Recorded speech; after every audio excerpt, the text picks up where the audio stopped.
big swing right there, and obviously we had some other issues. You know, Yeah. Yeah. gifting the Patriots points, but I would like to see that. I would like to think that that's not going to happen again. But again, just it's in a game. And everyone must have been very frustrated on that sideline being in a game that they shouldn't have been.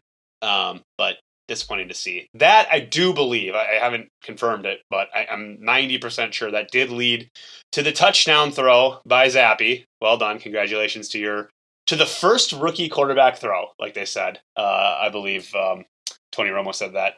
But it was seconds, I would say, seconds after the play clock ran to zero. And more surprising than that, because I feel like they've been pretty good about it. We talked about this last week with the Tampa Bay touchdown. I was surprised to hear in the interviews immediately after the game, neither Rodgers or LaFleur knew about it. Would it have changed anything if they knew about it? No. But you would like to think that would be relayed down to LaFleur so they could just at least chew out the line judge, right? I mean, were you surprised? Did you know that they didn't know, and were you surprised that they didn't know while it happened that was not only late but extremely late?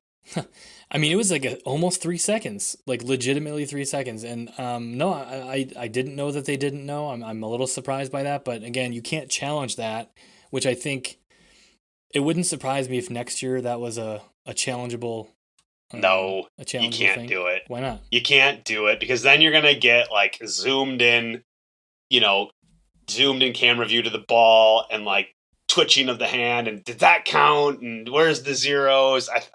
I think if anything, they would introduce some kind of like buzzing type system where like if it's done, something buzzes in the ref's pocket, then you blow it dead. But I think if you start reviewing it, then I I think that's such a subtle movement that's going to be impossible to draw a line in the sand.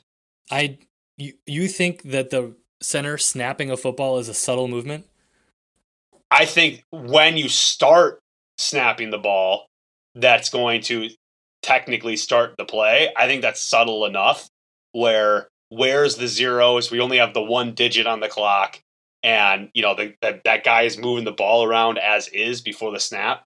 I don't think you can challenge. I don't want to make that challengeable because I think you're just going to be to me that's almost worse than challenging pass interference because it's like, I mean, yeah, but was he kind of? But he wasn't. I think that gets muddy real fast. I disagree completely, but Okay. I mean, it remains to be seen. It probably won't. It probably won't happen, but it'll certainly be brought up, and I'm sure in the officials meeting this week. And yeah, I mean, again, to your point, like they say that it's a zero, then a beat from the referee to look up to see if the ball is snapped, but that was like literally 3 seconds. The play clock was back to 40 before he snapped it. It was crazy, and I just don't know how.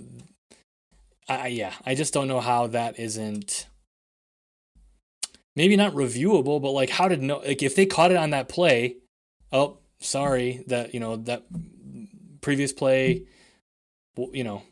under review or whatever, like a booth review. Okay, of the ref, you know what I'm saying? Like yes, I know exactly what like, you're saying. Immediately the refs knew that they did that was blown. Like they were talking about on the sideline. I just don't get how they can't. How they're like, oh, okay, well, whoops. I don't know. I pissed me off, man. I was like, are you serious? Two things. Thing number one, related to the game, you can't convince me that they weren't going to score still. I know we'll never know, but it just was at the time in the game where they were clicking, and we weren't looking good. So yes, you can't. It's not 100% they still would have scored a touchdown, but you can't convince me that. I wouldn't say they were gifted 7 points. You know what I mean?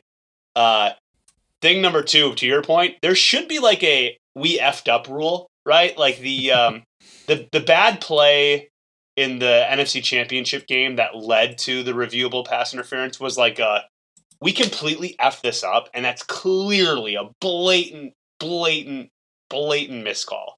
And I think this is a blatant miscall of the play clock. So I don't think you should I think there should be some kind of like almost like a booth review on any aspect of the game where if it's just so obvious that you made the wrong call, then we'll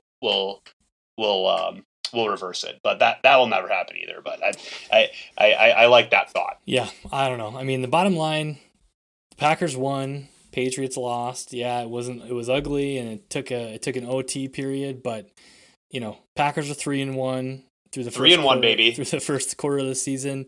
We've got the Giants in London coming up next week. Are you going to do anything special for that game? My 8:30 mom's a.m. in Central. town. My mom's in town, so we're gonna wake up. I think I need to get a trial of the NFL Network to get it. I think that's the only way we can watch it here in Minnesota. But maybe have a Bloody Mary and a little breakfast to watch some football and be done by 11. I love it. I'm excited. So I am not a Bloody Mary guy. What would you recommend for somebody who doesn't like Bloody Marys, but wants to give them a shot? I've tried them many times, but I've just never been my thing. I think going is your basic, and I'm can't think of the mix right now, but your very basic mild Bloody Mary mix is the way to go. And then just have a spotted cowl on the side for your chaser, and if you end up liking the chaser more, then that's fine. That's a good way to enjoy a Bloody Mary as well. More of a Bailey's and coffee guy, or mimosa if I'm feeling crazy. Love it. Well, I think that does it for us today. Thank you for listening to another episode of the Green and Golden Boys, a Packers podcast. Don't forget to subscribe, rate us on your favorite podcast service, and Marcus, as always, Go Pack, go.